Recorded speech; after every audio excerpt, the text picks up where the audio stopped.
Hey everybody, my name is Katie Steckly and I am so excited to be here on KineMaster's YouTube channel today.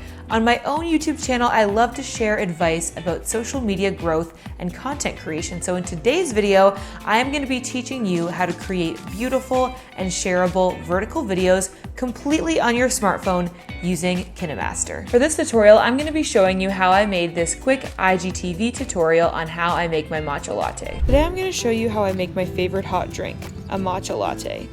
To make this drink, you're going to need matcha powder, of course, your favorite plant milk, mine's oat, and a cute mug to put it in.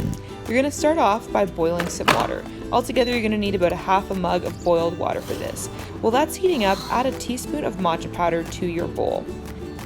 Once the water is ready, you're going to pour the boiled water into the bowl and then start combining it with a whisk like this one. You're going to want to whisk it really well until you start to see bubbles like this appear at the surface. Once you see that, that means that it's ready to go. Once that matcha is stirred up, I'm going to start heating up my milk in my milk frother.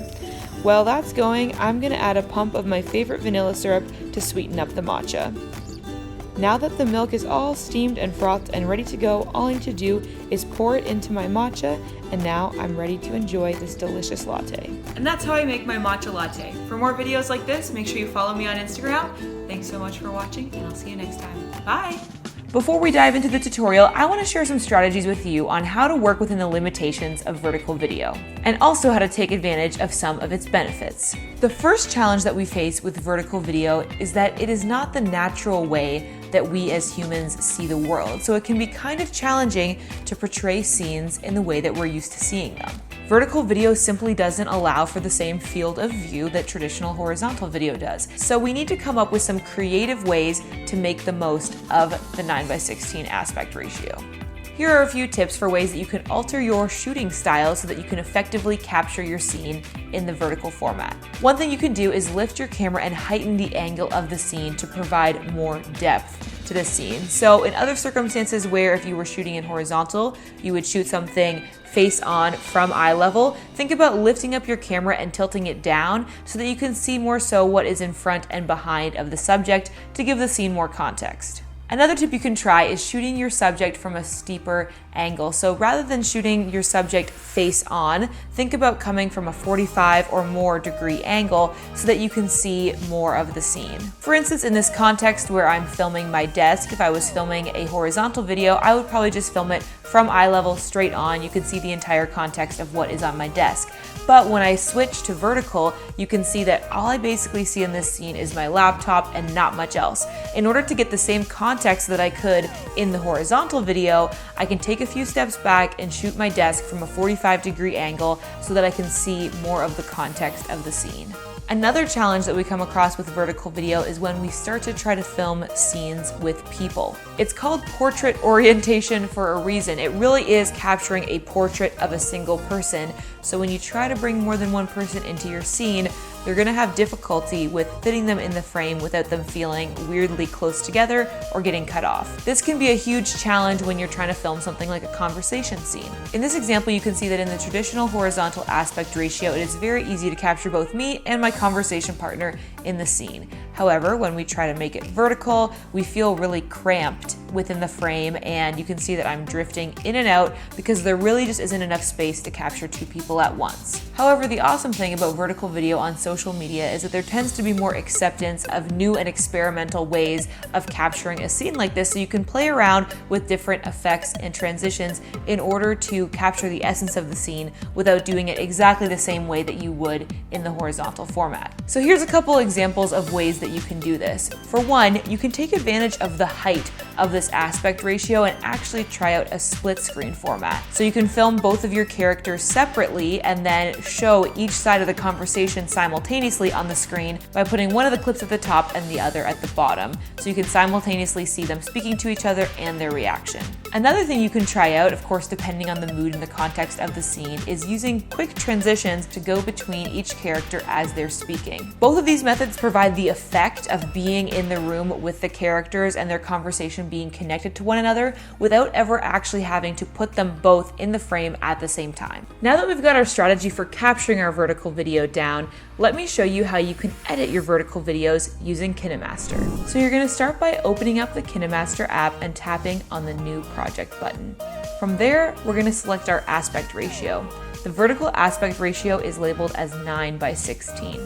Then you're going to tap on the Media button to import the videos that you want to edit. Now that all of your clips are in your timeline, you're going to rearrange them to be in the order that you'd like. For my video, I've decided that I'd like to show the finished product at the beginning of the video to show viewers what they can expect to learn. So I'm going to tap on that clip and hold it to drag it to the beginning of the timeline where it will start out my video. Next, I want to take advantage of the height of this aspect ratio. So I'm actually going to stack multiple clips on top of each other so that I can show all of my ingredients in one frame. For my base clip, I'm going to use this video of the oat milk, and I'm going to make sure that the playhead is in that general area when I tap the layer button. Then I'm going to tap media, and I'm going to select the clip of my matcha powder.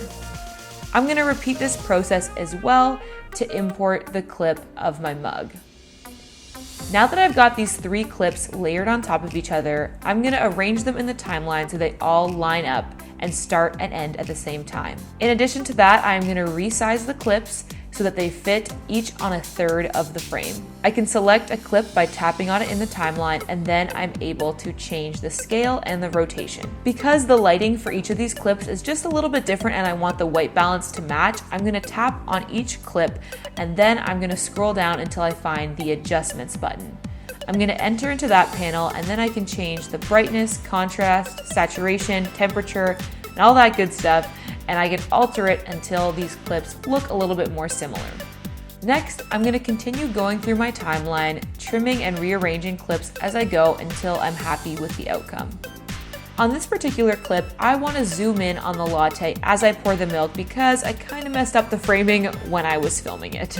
In order to do this, I'm going to move my playhead to the location on the clip where I'd like the zooming to start, and I'm actually going to split the clip there. Then I'm going to select the second half of that clip where I want the zooming motion to actually happen, and I'm going to tap on the pan and zoom button. Here you can set a start and an end point or make them the same. In this case, I want my start and end point to be different, and I want the start point to be the same as the clip originally was, so I'm going to leave that. Then I'm going to tap on the end point, and then I can pinch and rotate the clip in the preview window to change what I want the end point to look like. Now if I play it back, you can see that when it gets to that point in the clip, it starts to zoom in on the latte as I pour the frothed milk in. Now that I've finished trimming all the clips, rearranging them, and putting them in the order that I'd like, I'm going to add a voiceover. To do this, I'm going to scroll back to the beginning of the timeline, and then I'm going to tap the record button. When you're ready, you can tap start and just speak your voiceover as you watch the video back. When you're ready, you can stop it and you can preview it. You can re-record it if you're not happy with it, or if you like how it sounds, you can tap the checkmark button to confirm it. Now my video is almost ready, but I want to add one last finishing touch because I will be sharing this on social media. In situations like this, you might want to add your Instagram handle or a username for another social platform so that people who view the video can go and find you and follow you for more content. So in this case, I'm going to put my Instagram handle at the end, and I also want to add a little Instagram logo next to it so people know exactly where to find me. To do this, I'm going to put the playhead at the part of the clip where I'd like the Instagram logo to show up, and I'm going to tap on the layer button.